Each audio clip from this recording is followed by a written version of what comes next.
বাংলা ভাষায় আমি অনেক পরীক্ষা করবার চেষ্টা করেছি, আপনারা জানেন। এবং আমার সাথে আমার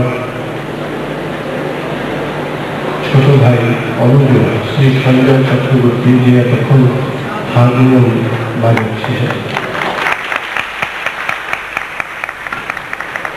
তারও অনেক লেখা এবং সুর আমি রেকর্ড করেছি বিভিন্ন কোম্পানি থেকে। আমার ভাই প্রথমে সেটা শিখেছে স্বর্গীয় রথীন বন্দ্যোপাধ্যায়ের কাছে, তারপর আমার গুরুদেবের কাছে এবং আমার কাছে হারমোনিয়াম শিখেছে। আর কবিতা কৃষ্ণমূর্তি এবং অন্যান্য বিভিন্ন শিল্পীর গান কম্পোজ করছে। ওর লেখার যে একটি গান আপনাদের গিয়ে শোনাবো। আমি আপনাদের সকলের কাছে আমাদের সকলের হয়ে আশীর্বাদ প্রার্থনা করছি।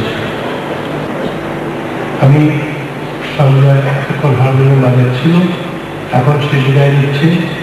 এখন আমার সঙ্গে যারা সহযোগিতা করছে তাদের সাথে পরিচয় করিয়ে দিই।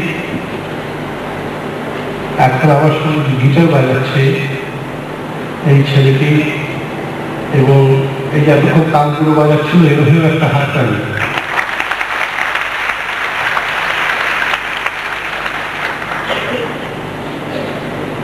ওর নাম আমার নাম বলে খুব ভয় পায় নাম বলতে। ওর নাম অজয় শিকদার, ও ঢাকা থেকে এসেছে।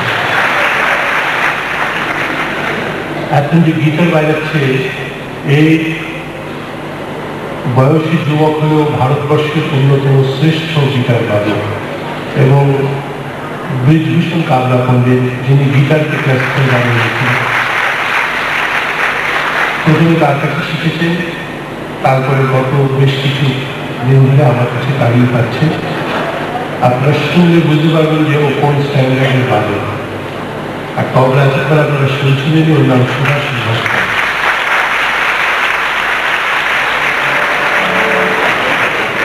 ও শিখেছে প্রথমে সমীর চট্টোপাধ্যায়, বর্তমানে অনিন্দ্য চট্টোপাধ্যায়ের কাছে শিখছে।